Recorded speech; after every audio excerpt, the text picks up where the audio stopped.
In this lecture, we will study about the nephrotic syndrome. Nephrotic means के nephrons में कोई ना कोई प्रॉब्लम हुई होगी and syndrome means group of symptoms.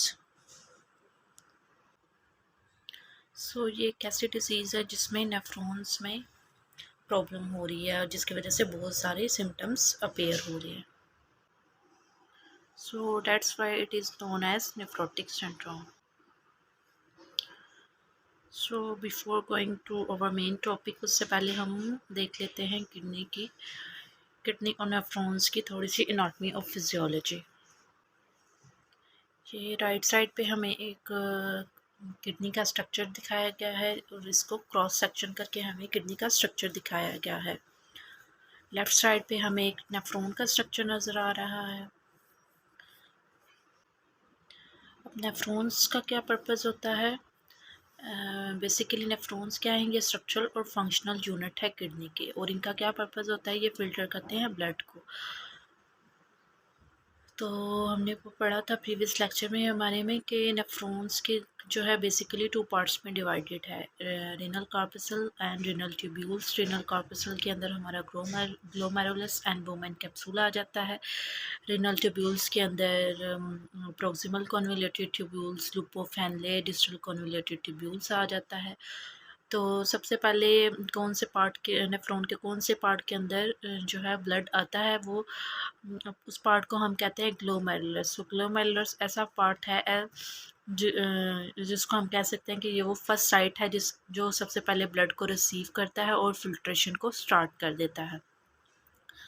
अब ग्लोमेरुलस के अंदर क्या होता है? कैपिलरीज का स्ट्रक्चर होता है, ठीक है, और इसके अंदर पोर्स होते हैं जो ब्लड को फिल्टर करते हैं। तो जैसे ही ब्लड आता है ग्लोमेरुलस के अंदर तो उसमें फिल्ट्रेशन का काम स्टार्ट हो जाता है, और जो इसमें प्रोटीन्स और बाकी चीज़ें जो होती हैं उनको ब्लड यहाँ से फ़िल्टर करके कुछ चीज़ों को वापस ब्लड जो है ना फ़िल्टर करके रीअब्सॉर्ब करके यहाँ से ग्लोमेरुलस वापस ब्लड में भेज देता है। तो अब जो हमारी किडनीज में नेफ्रॉन्स के अंदर ग्लोमेरुलस में जो ब्लड आ रहा है, अगर वो इन्फेक्टेड है या मींस कि उसमें माइक्रो ऑर्गेनिजम्स हैं, तो जो फर्स्ट हमारा ग्लोमेरुलस ही है जो ब्लड को रिसीव कर रहा है, फ़िल्टर कर रहा है, तो ये वो फर्स्ट राइट है जो कि इन्फेक्शन की वजह से इफ़ेक्ट हो सकती है। और अगर ग्लोमेरुलस में जो ब्लड आया है वो इन्फेक्टेड है तो वो क्या करेगा, ग्लोमेरुलस के अंदर जो मेम्ब्रेन होती है जिसको हम बेसमेंट मेम्ब्रेन या बेसल मेम्ब्रेन कहते हैं, तो जब ये इन्फेक्टेड ब्लड उसके साथ इंट्रैक्शन में आता है तो उसको भी इन्फेक्ट कर सकता है, उसको डैमेज कर सकता है। तो जब ये ग्लोमेरुलस की बेसमेंट मेम्ब्रेन अगर डैमेज हो जाती है तो वैसे तो ब्लड जो आ रहा था ग्लोमेरुलस में फिल्ट्रेशन के लिए, तो जो प्रोटीन थी उसमें उसको जो है ग्लोमेरुलस में दोबारा रीअब्सॉर्ब करके उसको वापस ब्लड में वापस भेज रहा था। लेकिन जब बेसमेंट मेम्ब्रेन डैमेज हो जाएगी, ठीक है, तो वो जो प्रोटीन है, ठीक है, वो वापस ब्लड के अंदर नहीं जाएगी। वो यहाँ से जो बेसमेंट मेम्ब्रेन डैमेज हो चुकी है वो वहाँ से वोमेन कैप्सूल में और वहाँ से आगे रीनल ट्यूब्यूल से होती हुई यूरिन के थ्रू एक्सक्रीट हो जाएगी। और जब ये कंटिन्यू एक्सक्रीट होता रहेगा प्रोटीन बॉडी से, तो क्या बॉडी में कौन सी कंडीशन अराइज हो सकती है? प्रोटीनीमिया मीन्स के बॉडी के अंदर यूरिन में बार बार जो है वो प्रोटीन जो है वो यूरिन के थ्रू एक्सक्रीट होती जा रही है। ग्लोमेरुलस जो है हमारा उसका फ़िल्टर करके ब्लड में नहीं भेज रहा, बल्कि उसकी जो बेसमेंट मेम्ब्रेन है वो डैमेज हो चुकी है। तो उस वजह से जो प्रोटीन है वो ट्रैवल करती हुई बोमन कैप्सूल से और रिनल ट्यूब्यूल से होती हुई वापस हमारे रीनल ट्यूब्यूल से होती हुई यूरिन में एक्सक्रीट होती जा रही है, और ब्लड के अंदर बॉडी के अंदर जो है प्रोटीन की मिकदार कम होती जा रही है, और उस स्टेट को हम क्या कहेंगे? हाइपोप्रोटीनीमिया। और प्रोटीन का क्या एक पर्पज़ होता है कि ये जो हमारी ब्लड वेसल्स होती हैं इनको स्ट्रॉन्ग करने का काम करती है। लेकिन जब ब्लड के अंदर बॉडी के अंदर प्रोटीन की कमी हो जाती है तो जो हमारी ब्लड वेसल्स हैं ये ब्रेक होना स्टार्ट हो जाती हैं, मीन्स कि उनमें लीकेज स्टार्ट हो जाती है। तो जो ब्लड वेसल्स हमारी डैमेज है, वहाँ से जो फ्लूइड है वो ट्रेवल करके जो सेल्स हैं, टिश्यूज़ हैं वहाँ पे एक्युमुलेट होना शुरू हो जाएगा और उसकी वजह से क्या होगा, क्या कॉज़ करेगा, वो ओडीमा को कॉज़ करेगा।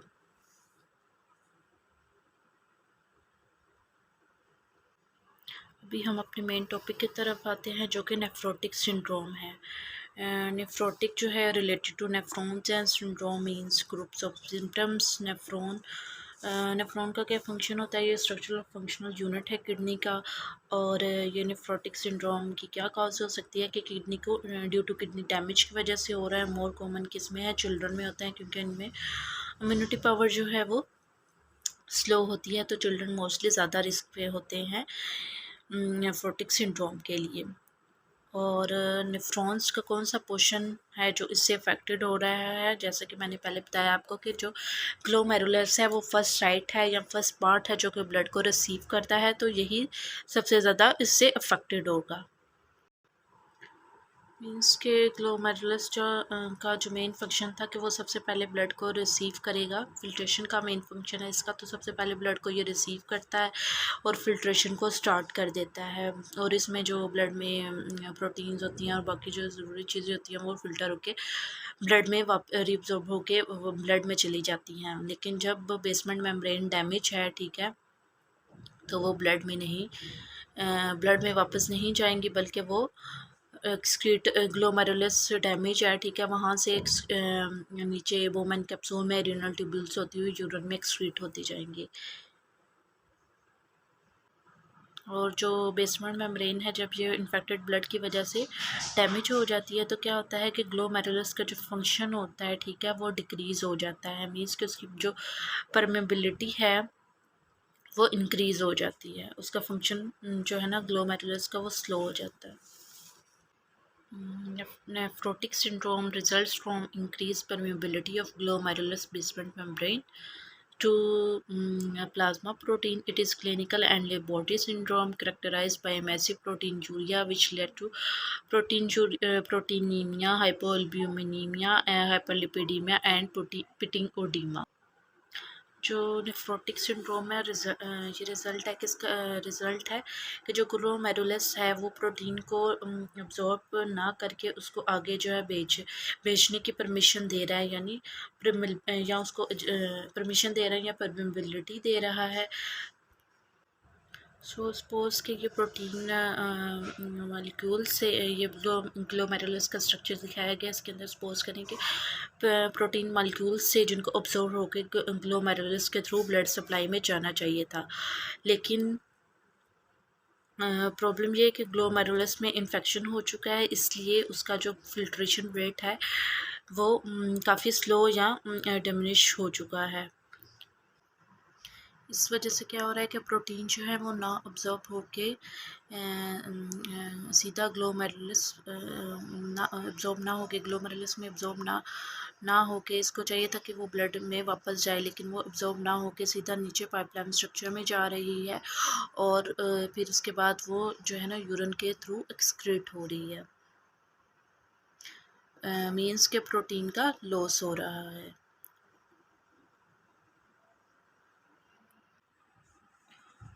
सिंड्रोम मीन्स के बहुत सारे सिम्टम्स कैसे बन रहे हैं जब ग्लोमेरुलस प्रोटीन को ऑब्जॉर्व ना करके इसको बाहर भेजने की परमिशन दे रहा है, परमिबिलिटी दे रहा है। और ये प्रोटीन को ऑब्जॉर्व कौन करता है, बेसल या बेसमेंट मेम्ब्रेन।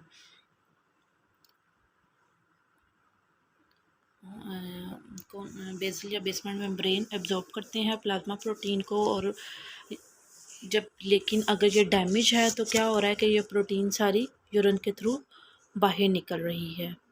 हाइपोप्रोटीनीमिया कैसा हो रहा है, जैसे हमने पहले भी डिस्कस किया है कि जब प्रोटीन ज़्यादा से ज़्यादा यूरिन के थ्रू बाहर चला जाएगा तो ब्लड में जो हाइपो मीन्स के प्रोटीन की कमी हो जाएगी, इसको हम कहेंगे हाइपोप्रोटीनीमिया।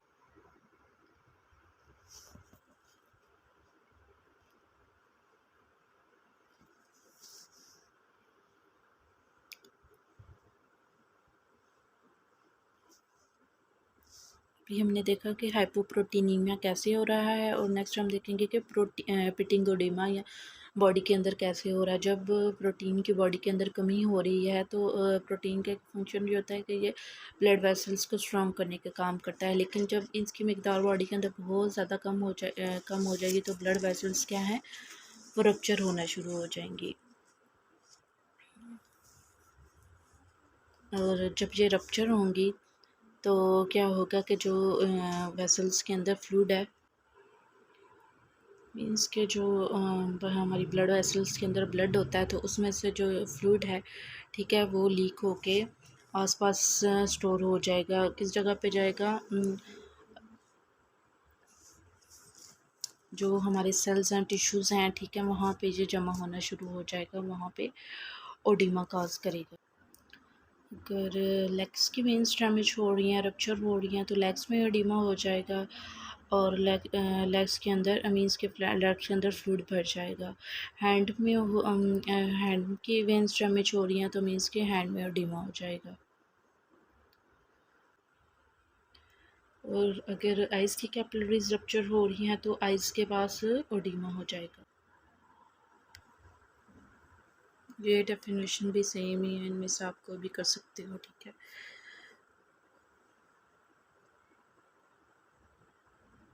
कॉजेज़ सब क्या हो सकती हैं कि नेफ्रोटिक सिंड्रोम जो है यूजुअली किस वजह से हो रही है, damage caused by damage to the cluster of tiny blood vessels glomeruli of the kidney, ठीक है। जब इसकी टाइनी ब्लड वेसल ग्लोमेरुलाई के रप्चर हो जाएंगी, ठीक है, तो एक कॉज ये भी हो सकती है। और नेक्स्ट हम कॉजेज़ में दे सकते हैं कि कोई डिजीज़ कंडीशन हो सकती है, जैसे कि HIV, HIV stands for human immuno deficiency virus. ये क्या करता है, इम्यून सिस्टम को डेफिसिट करता है, जिसकी वजह से कोई भी इन्फेक्शन हो सकता है बॉडी के अंदर। सेकंड डिजीज़ में हम दे सकते हैं कि डायबिटीज़ मीन्स के शुगर का जो लेवल है वो ब्लड के अंदर ज़्यादा हो जाता है। जब शुगर का लेवल बहुत ज़्यादा हो जाता है तो इम्यून सिस्टम के जो सेल्स ये क्या करता है कि इम्यून सिस्टम के सेल्स को डिक्रीज़ कर देता है और इनके फंक्शंस को भी डिक्रीज़ कर देता है और इनके रिस्पॉन्स और उसकी वजह से क्या होता है कि इनका रिस्पॉन्स डिक्रीज़ हो जाता है और इस वजह से जो है वो डिजीज़ कंडीशन हो सकती है। नेक्स्ट हमारे पास क्या है, हिमोलिटिक यूरेमिया सिंड्रोम। हीमोमीन के ये ब्लड से रिलेटेड है, ठीक है। ये कंडीशन इस कंडीशन में क्या होता है कि condition occurs when the small blood vessels in your kidney becomes damage. ये कंडीशन कब होती है, जब जो blood vessel small blood vessels है किडनी के अंदर वो डैमेज हो जाती हैं या इन्फ्लेम्ड हो जाती हैं, ठीक है। उस डैमेज की वजह से क्या होता है कि जब ये ब्लड वेसल डैमेज हो जाती हैं तो उसकी वजह से क्या हो सकता है, ये एक क्लॉट बना सकती हैं वेसल्स के अंदर और इस क्लॉट की वजह से क्या होता है, जो फ़िल्टरिंग सिस्टम है वो क्लॉग हो सकता है, ठीक है। और ये किस चीज़ को लीड करेगा, किडनी फेलियर को लीड करेगा और ये जो है वो लाइफ थ्रेटनिंग हो सकता है।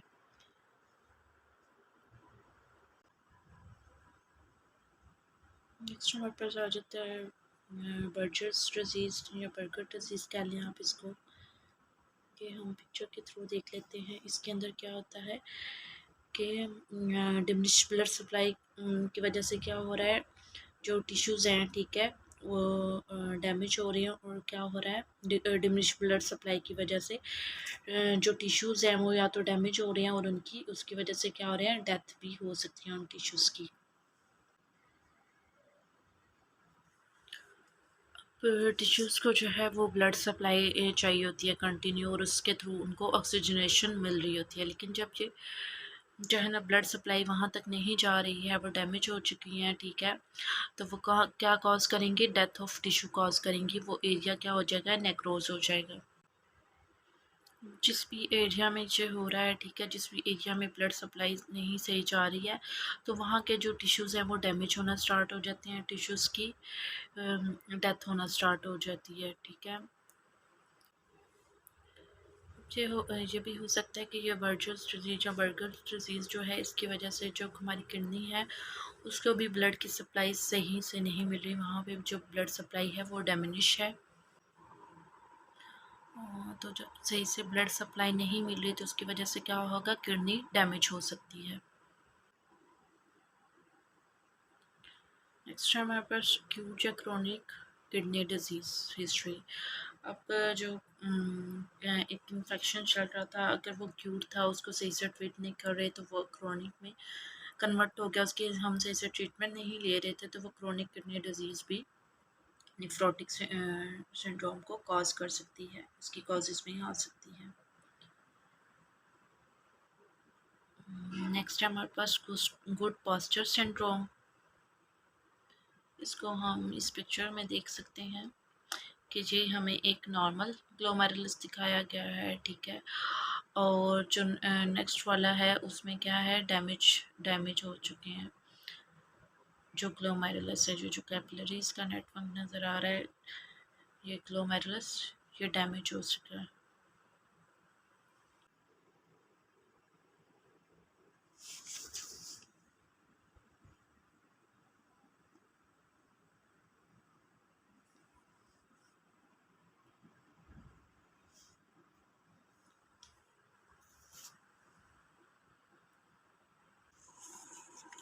अच्छा, ये जो हमें पिक्चर नज़र आ रही है इसमें हमें ये गुड पास्चर डिजीज़ दिखाई गई, ऊपर ये गलती से ग्लोमेरुलस स्क्लेरोसिस लिखा गया है।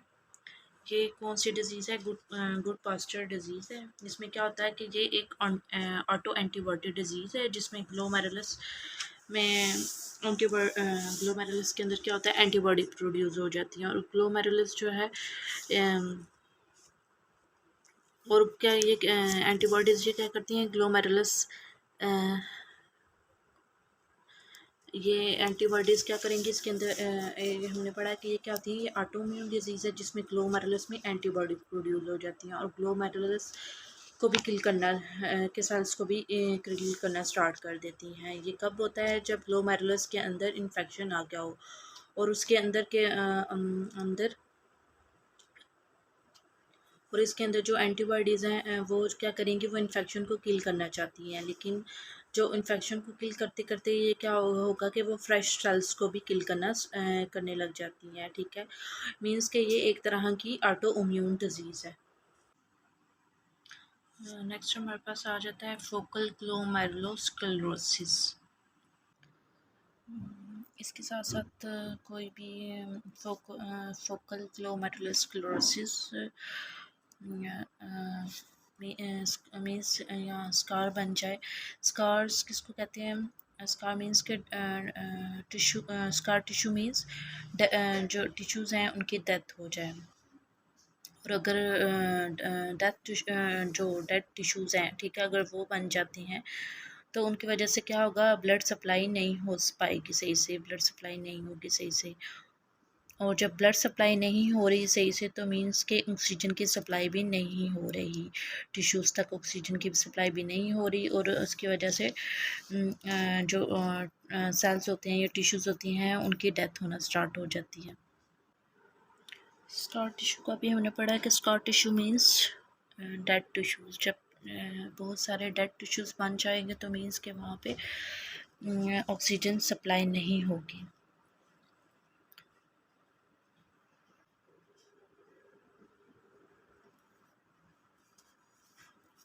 अब ये जब ढेर सारे स्कार टिश्यूज़ बनते जाएंगे तो ये क्या करेंगे, पूरे ग्लोमेरुलस को इन्फेक्टेड कर देंगे, इन्फेक्टेड करके उसको डैमेज कर देंगे।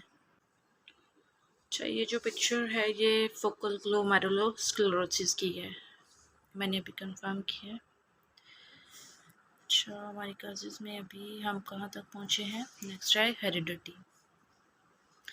हेरिडिटी मीन्स कि जब कोई भी डिजीज़ पेरेंट्स के थ्रू हमारे अंदर आ जाती है, मीन्स कि जेनेटिक हो जाती है, तो उसको हम कहते हैं हेरिडिटी। और इसमें क्या क्या कौन कौन सी हो सकती हैं, पॉलीसिस्टिक किडनी डिजीज़ या किडनी कार्सिनोमा। मीन्स आपकी फैमिली में अगर फैमिली हिस्ट्री है कैंसर की, जिसकी वजह से जो है ना आपको ये हो सकता है ये डिजीज़ कंडीशन आपके अंदर हो सकती है फैमिली हिस्ट्री की वजह से, कि आपके फैमिली में वो चीज़ पहले से चल रही थी, तो ज़्यादा चांसेस होंगे कि वो आपके अंदर भी हो सकती है। मीन्स कि अगर आपकी फैमिली हिस्ट्री है तो you are most likely, most probably आप ज़्यादा प्रोन होते हैं उस डिज़ीज़ के लिए, अगर आपकी फैमिली हिस्ट्री है उस डिज़ीज़ की। अगर आपकी फैमिली हिस्ट्री है किडनी कार्सिनोमा की तो ये ज़्यादा चांसेस हो सकते हैं कि आपके अंदर भी जो है ये किडनी कार्सिनोमा जो है कैंसर हो गया हो, जिसकी वजह से किडनी जो है वो अपना फंक्शन सही से परफॉर्म सही से ना कर पा रही हो। नेक्स्ट हमारे पास है हेरिडिटरी डिजीज में पॉलीसिस्टिक किडनी डिजीज़। ठीक है, इसमें जो है किडनी के अंदर बहुत सारे सिस्ट बन जाते हैं।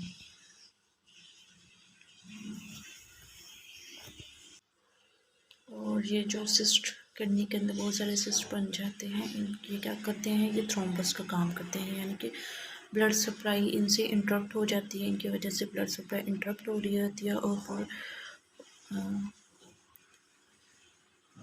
ब्लड सप्लाई इंटरप्ट होने की वजह से मीन्स के जो किडनी के साथ टिश्यूज़ हैं वहाँ तक ब्लड की सप्लाई से नहीं जा रही, मीन उनको ऑक्सीजन की सप्लाई सही से नहीं मिल रही, जिनकी वजह से वो डैमेज होना स्टार्ट हो जाते हैं। और ये किस वजह से हो रहा है कि किडनी के अंदर बहुत ज़्यादा सिस्ट बन चुके हैं। ठीक है, और इसको हम कहते हैं पॉलीसिस्टिक किडनी डिसीज़। अब जो नेफ्रोटिक सिंड्रोम की कॉजेज़ में मेडिकेशंस के थ्रू भी हो सकता है। जो है कुछ ऐसी मेडिकेशंस होती है जिनमें एनाल्जेसिक्स, एसिटामिनोफेन, एस्प्रिन, एम्पिसिलिन आ जाती हैं। ठीक है, ये मेडिकेशंस जो होती हैं, कुछ मेडिकेशंस जो होती हैं ये डायरेक्टली नेफ्रॉन्स पे अटैक कर रही होती हैं और इनको लॉन्ग टर्म लेने से क्या होता है, नेफ्रॉन का जो फंक्शन है वो स्लो कर देती हैं ये मेडिसिन्स। और बहुत ज़्यादा जब ये नेफ्रॉन का फंक्शंस को डिक्रीज़ कर देती हैं तो नेफ्रॉन फ़िल्टर नहीं कर पाता सही से, तो इसके अंदर रीनल कैंसर आ जाता है, पॉलीसिस्टिक किडनी और किडनी डैमेज। ठीक है, ये हमने सारा देख लिया है, पॉलीसिस्टिक और किडनी डैमेज किस वजह से हो रहा है। ठीक है, ये सारा हमने देख लिया।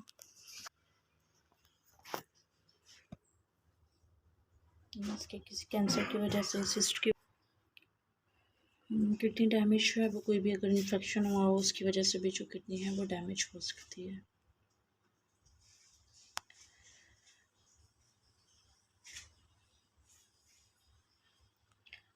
सिम्टम्स ऑफ नेफ्रोटिक सिंड्रोम में हम देख सकते हैं कि फ़ीवर हो सकता है, इन्फेक्शन चल रहा बॉडी में तो उसकी वजह से क्या हो सकता है, फ़ीवर हो सकता है। ठीक है, लॉस ऑफ एपेटाइट, भूख नहीं लगेगी सही से, फटीग एंड ओवरऑल वीकनेस हो सकती है।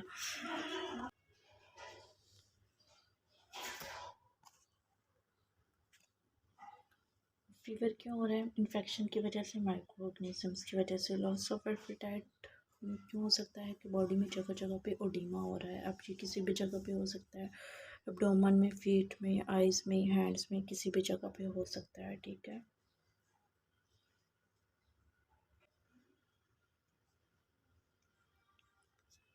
ये ओडीमा जो है ये बॉडी के अंदर क्यों हो रहा है, ये हमने देखा था कि बॉडी के अंदर प्रोटीन नीमिया हो रहा है, जो प्रोटीन है वो यूरिन के थ्रू बॉडी से एक्सक्रीट हो रही है। ठीक है, तो उस वजह से बॉडी में ओडीमा हो रहा है, ब्लड वेसल स्ट्रक्चर हो रही हैं। ठीक है, और उनमें से जो फ्लूइड था वो निकल के आस पास के जो सेल्स हैं, टिश्यूज़ हैं, वहाँ पे एक्यूमुलेट हो रहा है। अगर ये एब्डोमेन में हो रहा है तो ये क्या, जैसे कि मैं पिक्चर में नज़र आ रहा है, ये क्या है, एसाइटिस है। ठीक है, तो उसकी वजह से पेशेंट को ये कंप्लेन हो सकती है, साइन सिम्टम ये हमें मिल सकता है कि उसको भूख नहीं लगी, फटीग हो सकती है, ओवरऑल वीकनेस हो सकती है और स्वेलिंग हो सकती है आइज़ में, हैंड्स, फीट्स में, अब्डोमेन स्वेल हो सकता है। ठीक है, और जो कोलेस्ट्रॉल लेवल्स हैं वो हाई होंगे,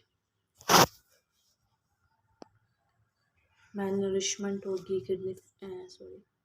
किडनी फेलियर में जा सकता है पेशेंट। जो यूरिन है वो फोमी हो सकता है, वो किस वजह से होगा कि यूरिन में प्रोटीन बहुत ज़्यादा मिकदार में आ रही है, उसकी वजह से यूरिन फोमी होगा। और वेट गेन हो सकता है ड्यू टू टेंशन और फटीग में पेशेंट को थकावट हो सकती है।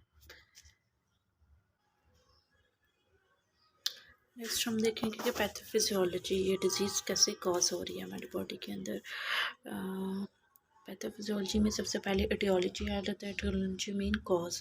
अब जो हमने इतनी सारी कॉजेज़ पढ़ी हैं इनमें से कोई भी कॉज हो सकती है। ठीक है, जैसे कि पॉलीसिस्टिक किडनी डिजीज़ हो सकती है। ठीक है, कोई हेरिडिटी, पॉलीसिस्टिक किडनी डिजीज़ क्या है, हेरिडिटी हेरिडिटी में पॉलीसिस्टिक किडनी डिजीज़ आ जाती है, ठीक है। और इसमें हमने देखा था कि रीनल कार्सिनोमा हो सकता है, ठीक है। और इसके अलावा बहुत सारी कॉजेज़ देखी हैं, ठीक है।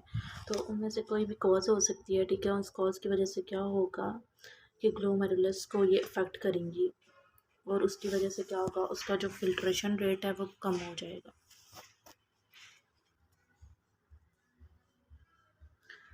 जब ये ग्लोमेरुलर फिल्ट्रेशन रेट डिक्रीज़ हो रहा है तो जिसका बेसिक फंक्शन था प्रोटीन को अब्जॉर्ब करने का वो भी डिक्रीज़ हो रहा है। मीन्स के जो प्रोटीन है वो लॉस हो रही है बॉडी से। जब लॉस हो रही है प्रोटीन, ठीक है, तो वो क्या कॉज कर रही है, प्रोटीन चूरिया। अल्ब्यूमिन जो प्रोटीन है, ठीक है, वो यूरिन के थ्रू बॉडी से एक्सक्रीट हो रही है। उस वजह से क्या हो रहा है, प्रोटीन बॉडी से निकल रही है ज़्यादा मकदार में, बॉडी के अंदर प्रोटीन की कमी हो गई है। और इसका ये फंक्शन था कि ये ब्लड वेसल्स को स्ट्रॉन्ग रखे, लेकिन क्या हो रहा है, इसकी वजह से ब्लड वेसल्स रप्चर हो रही हैं, जो फ्लूइड है वो लीक हो रहा है उसके अंदर से। और जो सेलुलर फ्लूइड है वो रिटेंशन की वजह से क्या हो रहा है, ओडिमा हो रहा है, ठीक है। ओडिमा किस वजह से हो रहा है, बॉडी फ्लूइड की वजह से हो रहा है, ठीक है। वो लीक हो रहा है वेसल्स की साइड पे, टिश्यूज़ में, तो उस वजह से ओडिमा हो रहा है। और जब वैसे नॉर्मली हमारी ब्लड वेसल्स के अंदर जो है ना, ब्लड के अंदर फ्लूइड होता है, ठीक है, तो उसकी वजह से वो इजीली फ्लो कर रहा होता है। लेकिन जब उसमें से फ्लूइड निकल आएगा तो क्या हो जाएगा, ब्लड थिक हो जाएगा। तो ब्लड फ्लो जो हार्ट की तरफ जा रहा है वो भी क्या हो जाएगा, डिक्रीज़ हो जाएगा, ठीक है। उस वजह से जो कार्डियक आउटपुट है वो भी कम होना शुरू हो जाएगा, ठीक है। जब कार्डियक आउटपुट कम है तो जो रीनल में ब्लड की सप्लाई जानी थी, वो भी कम होगी, रीनल फ्लो भी कम होगा।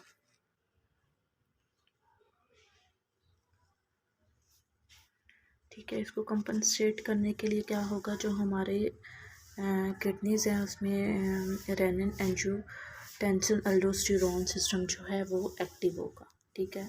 और ये क्या करेगा, ब्लड के सर्कुलेशन को, ठीक है, बेहतर बनाएगा। उस वजह और क्या करेगा, सोडियम को उसकी वजह से क्या होगा, सोडियम को ये रिटेन करना स्टार्ट कर देगा, ताकि जो है ना, सोडियम जब रिटेन होगा बॉडी में तो बीपी जो है वो ऑटोमेटिकली हाई होगा, ठीक है। बीपी को ये नॉर्मल करने के लिए ये जो है रीनल एंजियोटेंसिन अल्डोस्टेरोन सिस्टम जो एक्टिव होगा, सोडियम को रिटेन करेगा और जो बीपी कम हुआ है वो नॉर्मल पे आएगा, बीपी को जो हाई करेगा। और इसके साथ साथ जो है कंपनसेशन के लिए जो हमारा लीवर है वो भी एक्टिव होगा और वो क्या करेगा, रिलीज़ करेगा प्रोटीन को। और जो प्रोटीन के साथ साथ वो अकेले प्रोटीन को रिलीज़ नहीं करेगा, प्रोटीन को रिलीज़ करेगा ताकि जो ब्लड वेसल्स स्ट्रक्चर हो रही हैं, ठीक है, वो हील हों, ठीक है। तो वो प्रोटीन को कंपनसेशन के लिए रिलीज़ करेगा। उसके साथ साथ क्या रिलीज़ होगा, कोलेस्ट्रॉल रिलीज़ होगा, ठीक है। जब प्रोटीन के साथ कोलेस्ट्रॉल, प्रोटीन तो वैसे ब्लड में कमी थी बॉडी के अंदर तो वो तो कंपनसेट हो रही है, ठीक है। लेकिन जो कोलेस्ट्रॉल है जिसकी ज़रूरत नहीं थी वो भी रिलीज़ हो रहा है, ठीक है। तो जब एक चीज़ की ज़रूरत नहीं थी लेकिन वो फिर भी कंपनसेशन के लिए प्रोटीन के साथ रिलीज़ हो रही है लीवर से, तो क्या कॉज करेगी, हाइपरलिपिडेमिया, ब्लड के अंदर कोलेस्ट्रॉल की, लिपिड की मिकदार ज़्यादा हो जाएगी। तो ये कॉज थी हाइपरलिपिडेमिया के, क्यों हो रहा है ये ज़्यादा ब्लड में, ठीक है। आगे हम देखेंगे कि हम कौन से टेस्ट करवा सकते हैं इसकी एवेलुएशन के लिए, नेफ्रोटिक सिंड्रोम के लिए। सबसे पहले तो हमने यूरिन एनालिसिस कराना है, इसमें 24 hour urinary total protein estimation करेंगे। मींस के हमने जो पेशेंट का सैंपल कलेक्ट करना है उसमें हम 24 आवर्स की उसमें चेक करेंगे कि उसमें कितना प्रोटीन जो है वो रिलीज़ हो रहा है, एक्सक्रीट हो रहा है यूरिन में। Urine sample show protein urea. Urine sample के अंदर हमें क्या मिलेगा, प्रोटीन मिलेगा, जिसका कितनी मकदार होगी, ग्रेटर दैन 3.5 ग्राम पर लीटर पर 24 आवर्स। जो हमने उसका 24 आवर्स की उसको एक जार दे देंगे बड़ा सा, तो उसमें वो अपना यूरिन पेशेंट कलेक्ट करेगा 24 आवर्स के लिए। उसके बाद हम 24 आवर्स कंप्लीट होने के बाद जब उसका एनालिसिस करेंगे तो जो हमें प्रोटीन की तादाद उसमें मिल सकती है वो ग्रेटर दैन 3.5 ग्राम पर लीटर होगी, ठीक है, 24 आवर्स में। It is also examined for casts which are more feature of active nephritis. Comprehensive metabolic panel shows hypoalbuminemia, albumin level less than 2.5 gram per deciliter. Normal level is 3.5 to 5 gram per deciliter, ठीक है। और जो है इसके अलावा जो albumin है, ठीक है, वो भी ब्लड में कम हो रहा है, ठीक है।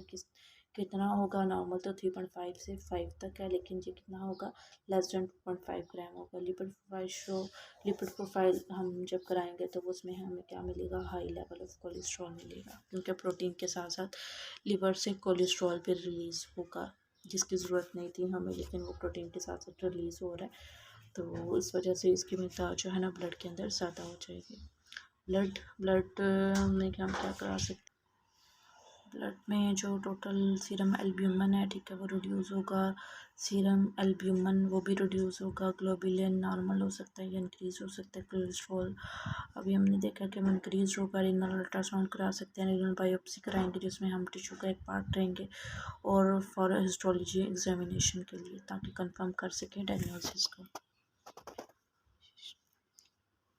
ये बायोप्सी का हमें प्रोसीजर दिखाया गया है, कैसे हम लेंगे बायोप्सी के लिए टिश्यू। मैनेज हमने कैसे करना है, मैनेजमेंट के ऑब्जेक्टिव्स क्या होंगे कि हमने कंट्रोल करना है इन्फेक्शन को, control normal adjustment of the disturb process, control of oedema, promotion of food, good nutrition, promotion of good physical and mental hygiene। Medical management में कॉर्टिकोस्टेरॉइड थेरेपी देंगे, ठीक है, जिसमें प्रेडनिसोलोन दे सकते हैं, और कोलेस्ट्रॉल रिड्यूसिंग मेडिकेशन देंगे, क्योंकि ब्लड के अंदर कोलेस्ट्रॉल का लेवल हाई है, जिनको हम इन मेडिकेशंस को क्या कहते हैं, स्टैटिन्स कहते हैं।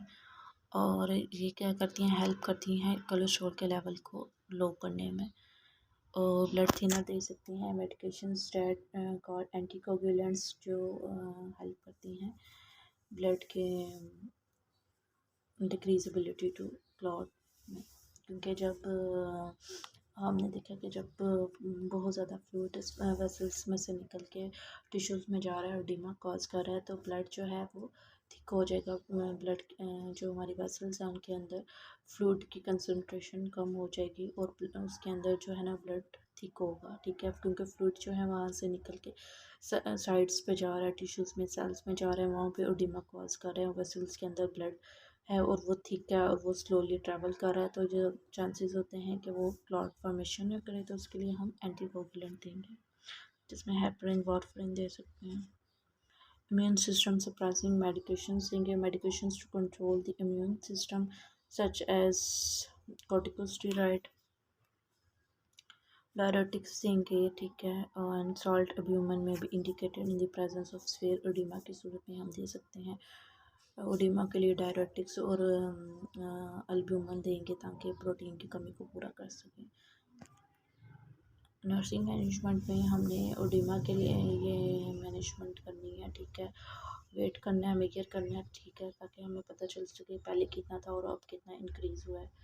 और वाइटल साइंस देखेंगे, जिसमें ब्लड प्रेशर भी देखेंगे, फिटिंग ओडिमा देखेंगे, note any swelling about the eyes और एंकल्स और द डिपेंडेंट पार्ट। स्किन में हम देखेंगे पेलर तो नहीं, irritations, breakdown, examine the scrotal area of the male child for swelling, redness, irritations, क्योंकि अगर पेशेंट बेड ट्रीटमेंट है तो उसमें चांसेस हो सकते हैं कि वो बेड सोर गेन करे। सर्जिकल मैनेजमेंट में हम क्या कर सकते हैं, renal transplant and haemodialysis. Right side पे हमें किडनी ट्रांसप्लांट दिखाया गया है, लेफ्ट पे हीमोडायलिसिस है। किडनी ट्रांसप्लांट और रीनल ट्रांसप्लांट ये क्या है, ये ऑर्गन ट्रांसप्लांट होता है किडनी, जिसमें किडनी को मतलब ट्रांसप्लांट किया जाता है into a patient with end stage kidney disease. और हीमोडायलिसिस क्या है, ये प्रोसीजर है where dialysis machine dialysis machine use की जाती है and special filter called and artificial, जो स्पेशल फिल्टर होता है इसके अंदर, जिसको हम आर्टिफिशियल कैंड किडनी कहते हैं या डायलाइजर कहा जाता है। और इसको क्या पर्पज़ होता है, इनको यूज़ किया जाता है ताकि क्लीन कर सकें ब्लड को। To get your blood into the dialyzer, the doctor need to make an access or entrance into your blood vessels. ये हमारी नर्सिंग डायग्नोसिस बन सकती हैं कि excess fluid volume are related to fluid accumulation in tissues, and third space is risk for imbalanced nutrition, less than body requirement related to anorexia, risk for impaired skin integrated related to edema, fatigue related to edema, and disease process, risk for infection related to immunosuppressions. Nursing interventions में हमने क्या करना है, fluid intake output को monitor करना है, improve करना है, न्यूट्रिशनल इनटेक को प्रमोट करना है, स्किन इंटीग्रिटी को और प्रमोट करना है, एनर्जी कंजर्वेशंस को प्रिवेंट करना है इन्फेक्शन से। एवल्यूएशन में हम देखेंगे कि हम ना हमारे जो गोल्स थे हमने बनाए वो हमें मेट हुए हैं, वो अचीव हुए हैं या नहीं हुए हैं, और एज एविडेंस बाय कैसे हमें पता चलेगा कि पेशेंट का जो ओडीमा है वो रिलीफ हो गया है, improvement of nutritional status improve हुआ है, न्यूट्रिशनल स्टेटस मेंटेनेंस हुआ है, skin integrity and conservation of energy से प्रिवेंशन ऑफ इन्फेक्शन से हमें पता चलेगा अगर कि अगर ये चीज़ें हमने अचीव कर ली हैं तो इससे हमें पता चलेगा कि जो हमने गोल्स बनाए थे उनको हमने मेट कर लिया, उनको हमने अचीव कर लिया है। कॉम्प्लिकेशंस क्या हो सकती हैं, ब्लड क्लॉट्स हो सकते हैं, high blood cholesterol and elevated blood triglycerides, poor nutrition, high blood pressure, acute kidney failure, chronic kidney disease, infections.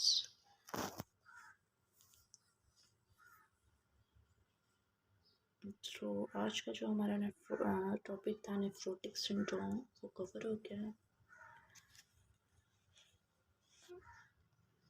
जो नेक्स्ट टॉपिक है वो मैं आपको इसके बाद शेयर कर दूँगी। Thank you everyone.